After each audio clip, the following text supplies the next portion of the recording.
여러분 안녕하십니까? 계속해서 대구, 경북 소식 전해드립니다. 대구와 경북은 오늘 구름 많았습니다. 오늘 낮 최고 기온은 대구 28.2도, 구미 26.6도, 안동 25도, 포항 16.2도로 어제보다 낮았습니다. 이번 주말은 맑고 덥겠습니다. 토요일인 내일은 아침 최저기온 대구 15도 등 9도에서 16도, 낮 최고 기온은 대구 28도 등 18도에서 29도로 오늘과 비슷하겠습니다. 일요일도 대구의 낮 기온이 29도까지 오르는 등 여름 날씨를 보이겠습니다. 기상청은 기후변화로 봄철부터 이른 폭염이 자주 찾아오고 있다며 이에 대응하기 위해 6월부터 9월 사이에 운영하고 있는 폭염특보를 1년 내내 상시 운영한다고 밝혔습니다. 폭염경보는 최고 기온이 35도 이상, 폭염주의보는 최고 기온이 33도 이상 상태가 이틀 이상 지속될 것으로 예상될 때 발령됩니다. 요즘 많은 고깃집에서 참기름 대신 맛기름이라고도 하는 향미유를 사용하고 있는데요. 그런데 여기에 1급 발암물질인 벤젠을 넣어 맛기름을 만든 일당이 적발됐습니다. 윤영균 기자가 취재했습니다. 경기도 안산의 한 식품회사는 2년 전부터 중국 자회사에서 목화씨에 발암물질인 벤젠을 넣어 색소를 만든 뒤 한국으로 들여와 식용유와 참기름 향을 첨가해 맛기름을 만들어 왔습니다. 벤젠은 목화씨에서 색소를 더 짜내기 위해 사용됐습니다. 이렇게 만든 맛기름은 1,200톤, 38억 원어치, 전국 80여 곳의 거래처에 납품됐고 지금까지 1,000톤이 넘는 양이 이미 유통돼 전국의 고깃집에서 사용됐습니다. 실제 이 회사가 만든 제품 13개 중 12개에서 세계보건기구 기준보다 3배에서 많게는 30배가 넘는 양의 벤젠이 검출됐습니다. 벤젠은 세계보건기구에서 1급 발암물질로 규정돼 있지만 통관이나 유통 과정에서 적발되지 않았습니다. 경찰은 식품위생법 위반 혐의 등으로 회사 대표 58살 김모 씨 등 3명을 구속하고 회사 관계자 2명은 불구속 입건했습니다. MBC 뉴스 윤영균입니다. 정부가 올해부터 수입 의무가 사라진 밥쌀용 쌀을 계속 수입하기로 해 농민단체들이 강하게 반발하고 있습니다. 밥쌀용 수입쌀은 10,000톤 규모로 오는 9월에서 10월쯤 들어올 예정입니다.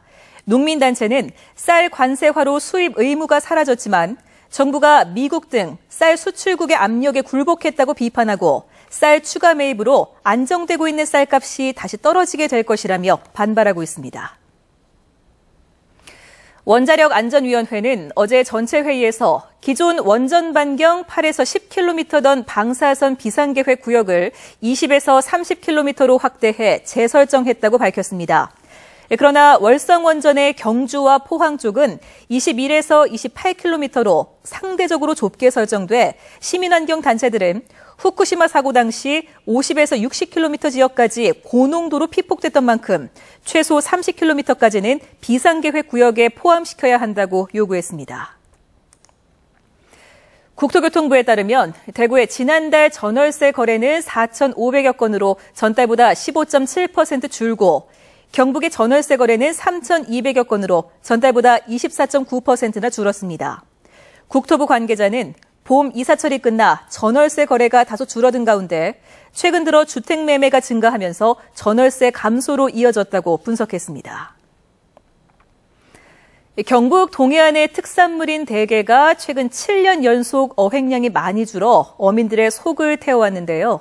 다행히 지난해부터 대게 어획량이 조금씩이나마 늘고 있는 것으로 나타났습니다. 장성훈 기자가 보도합니다. 경북 동해안의 대게 어획량은 지난 2007년 4,100톤으로 정점을 찍은 뒤 가파르게 곤두박질 쳤습니다. 이듬해 2,000톤대로 줄더니 다시 1,000톤대로 떨어졌습니다. 7년 만에 3분의 1로 준 겁니다. 남획과 불법 포획의 결과로 어민들 사이에선 사실상 대게 자원이 고갈됐다는 걱정이 컸습니다. 하지만 뜻밖에도 지난해부터 대게 어획량이 회복세로 돌아섰습니다. 지난해 8.7% 는 데 이어 올 들어서는 조업이 끝나가는 3월까지 지난해에 비해 4%가량 늘었습니다. 일시적인 현상일 수도 있지만 수산당국은 그동안 불법 조업을 강력하게 단속한 역량이 아니겠냐며 조심스럽게 분석했습니다. 최근 2년 연속 그 어획량이 다소 소폭이나마 증가한 원인은 그 암컷 대게 체포라든지 그 최장 미달 대게에 대한 불법 단속의 결과라고 생각합니다. 실제로 포항 해경에 적발된 대게 불법 포획 건수는 해마다 꾸준히 늘고 있고 압수에 방류한 어린 대게와 암컷 대게는 연간 10만 마리를 넘어서고 있습니다. 그러나 어민들은 지금도 불법 포획이 계속되는 데다 그동안 어획량이 워낙 많이 줄어 통계상의 어획량 증가를 체감하지 못하고 있습니다. 대게 암컷이나 최장 미달을 하고 그걸 삭설해 가기 때문에 지금 어자원에 계속 고갈됩니다. 고갈되고 이게 저희들도 뭐 감시하는 것도 한계가 있고. 어민들은 어획량 증가 통계에 대한 보다 체계적인 분석과 함께 대게 자원 회복을 위한 보다 철저한 대책을 바라고 있습니다. MBC 뉴스 장성훈입니다. 제34회 스승의 날인 오늘 대구교육청은 기념식을 갖고 마미눈 서포터즈 단장으로서 대구 행복교육 공간 분위기 확산에 기여한 경암중 이명우 교사에게 옥조 근정 훈장을 수여하는 등 교원 610명에게 훈포장을 수여했습니다. 경북교육청도 오전 10시 대회의실에서 기념식을 갖고 울진고 서정우 교장에게 옥조 근정 훈장 등 680명의 교직원에게 훈포장을 줬습니다. 새누리당 주호영 의원이 정부 예산을 감시 감독하는 국회 예결위원장이 당청 간 교류 역할을 하는 정무특보를 겸임하는 것은 맞지 않아 청와대 정무특보를 사임하게 됐다고 밝혔습니다. 주호영 의원은 지난해 후반기 상임위원장을 배정할 때 자신이 예결위원장을 맡기로 됐다고 밝혔는데 새누리당 김재경 의원이 도전 의사를 밝혀 경선 가능성도 제기되고 있습니다. 제8회 영덕 물가자미 축제가 오늘부터 사흘간 영덕 축산항 일원에서 열려 축산항에서는 제철 물가자미 요리를 맛볼 수 있고 매운 물회 먹기와 생선회 썰기, 수상 자전거 타기 등 다양한 체험 행사를 즐길 수 있습니다. 또 제11회 영양 산나물 축제가 오늘 봄의 향연, 영양 취나물 비밀 이야기란 주제로 개막돼 나흘 동안 계속됩니다. 또 예천 한천 문화축제도 천년의 빛과 향기, 한수야 불 밝혀라라는 주제로 오늘 개막돼 사흘간 유등 띄우기와 풍등 날리기 등 다양한 행사가 펼쳐집니다. 지금까지 대구 경북 소식 전해드렸습니다. 고맙습니다.